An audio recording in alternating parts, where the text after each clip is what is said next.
There are a number of things that could address this problem. I think the primary one is the role of so-called primary care as the front line for healthcare delivery really needs to be reinvented. There are several opportunities to innovate around what a so-called primary care physician does. And unfortunately, since the current model rewards physicians for actually doing things, such as procedures, as opposed to thinking about things and coordinating things, we don't really have a workforce that is engaged in thinking innovatively about primary care and primary care delivery. So if you are able to start thinking about paying for efficiency, paying for so-called performance, paying for coordination of care, and paying for a person who acts as the pinpoint for the patient, paying in a way for that relationship between that primary care provider and the patient, then you would have a way to build some efficiencies into the system. I think patient-centric care is really the ethos of primary care. We as general internists, pediatricians, family doctors are really interested in doing what's best for the patient. And I think that can become rather difficult given the pressures put upon us by the folks who actually pay for the care. Because sometimes they might be more interested in what is the actual cost of providing care for a population. So there are two counterintuitive forces at hand here. You want the best care for your patient who's sitting in front of you, who might be a diabetic, but then you also want the best care for the population of diabetics within a practice. Primary care doctors don't really have the tools to provide both, and what we end up doing is providing patient-centric care, but not in the way that we would like to do it, simply because we don't have the time to really sit and talk with patients and think about informed decisions. We want patients to have the information and then be able to make shared decisions with the primary care doctor as the person who's sharing that decision with the patient. So that would really be what patient-centric care is about. Unfortunately, in today's environment, we don't typically have time to practice it. Right now, again, we're paid for what we do, which is actually a perverse incentive, so it makes us do more. And that's one of the reasons I think you're seeing the cost of healthcare rise 8% in terms of inflation per year. Now, that obviously can continue, and Obama has some proposals on the table to reduce that increase by 1.5% per year over the next few years.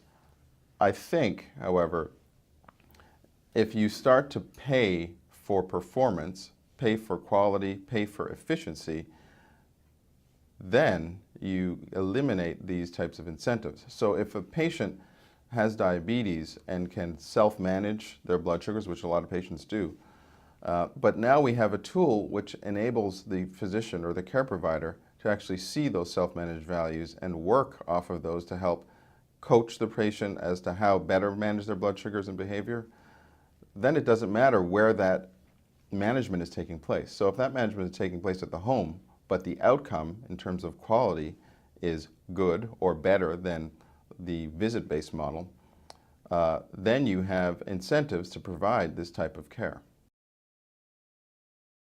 So there are certain systems that are in the United States right now that seem to be able to provide better value-based care. These systems that are commonly mentioned are Kaiser or Mayo Clinic or Geisinger.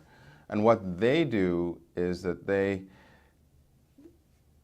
have the ability to provide care across the continuum.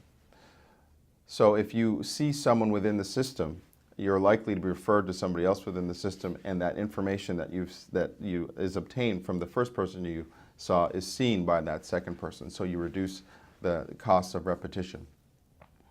Additionally, those systems tend to control their administrative costs a lot tighter, and they also tend to follow certain things like formulary restrictions, and they have decision support for their physicians in the electronic medical records that they use, and they all have basically 100% electronic medical record utilization. Electronic medical records are important because they allow for information sharing. The problem with electronic medical records is that if there are 100 different vendors and therefore 100 different records, that information cannot be shared across so-called systems. So if you as provider X has a certain system and me as provider Y has a different system, those systems don't share information in the current state. And as a result, the goal of the record in terms of making information portable and transferable is lost. They're very effective within the system so that tests aren't repeated. You can see tests that were done the previous day or the previous month. They're very good for trending tests and trending information. But the real promise of the electronic medical record is not obtained until you have a way to link different records with different information systems. So if you would think of the electronic medical record as the car, so right now the administration is buying cars, but we need to build roads so that the cars can travel, and all that information that is obtained at a practice in Denver can be seen at a practice in Boston if a consultation is required in Boston. There, the promise of the record starts to come to fruition. Additionally, the record can also provide a way for the patient to have some input and access to information about their care. If the record not only becomes the EMR, the electronic medical record, but becomes a window to the personal health record. I believe that they should be one and the same, that the physician should be able to see a part of a patient's record and that the patient should have access to the same information in a view that he or she can understand. That would allow the promise of the record to really be realized, because once you start giving patients access to their information, you start empowering patients, you start empowering self-management, and you start really developing a shared strategy of care between the patient and the care provider. I think that the government should also think about investing in things that enable patients to take better care of themselves.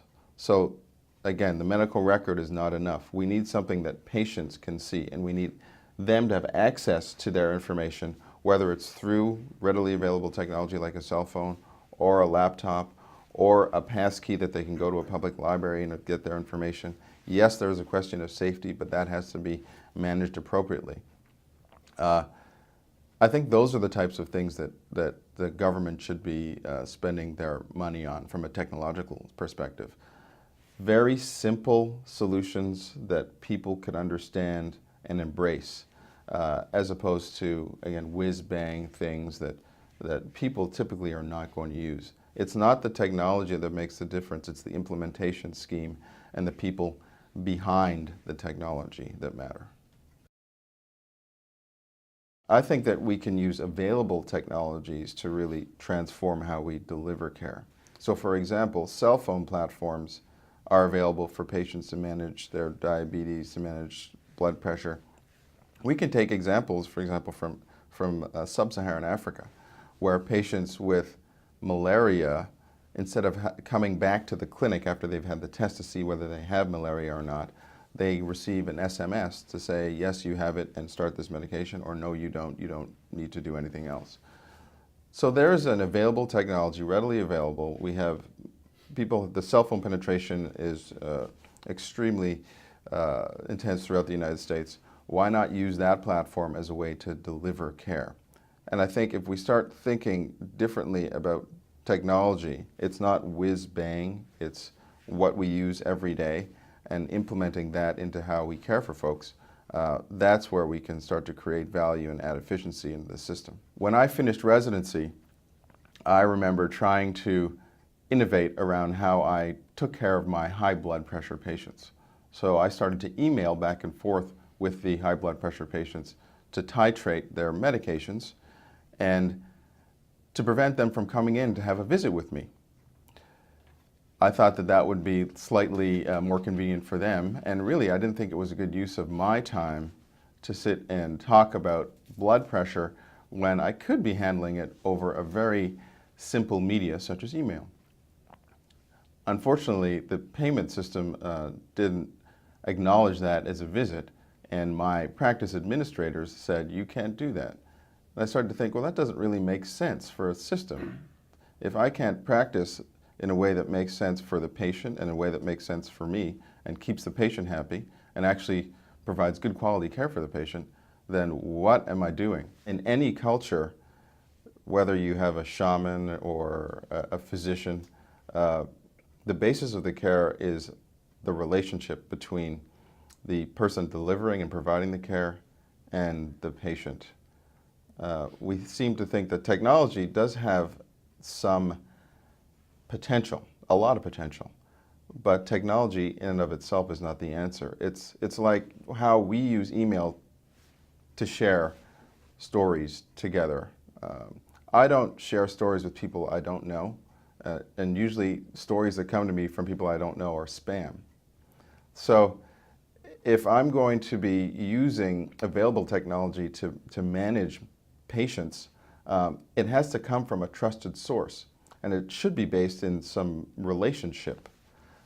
So the work that I'm doing, for example, is really housed in that relationship between the primary care physician and the patient, but using the technology to enable that relationship. Again, for example, I have a patient who is depressed, and I send him home on a medication. There's data to show that patients might be more comfortable interacting with a machine when rating their depression as opposed to interacting with a person. That's not to say that they prefer to receive their treatment for depression from a machine, but they might be more honest in rating their level with a machine. So imagine if we enabled patients with the tools to rate their depression scores at home and then send those to the provider, and then have an assessment over video conferencing, which is shown to be effective for a lot of psychiatric issues. Have that assessment and follow-up over video conferencing. So these are ideas that I think we need to explore more in the care delivery stream.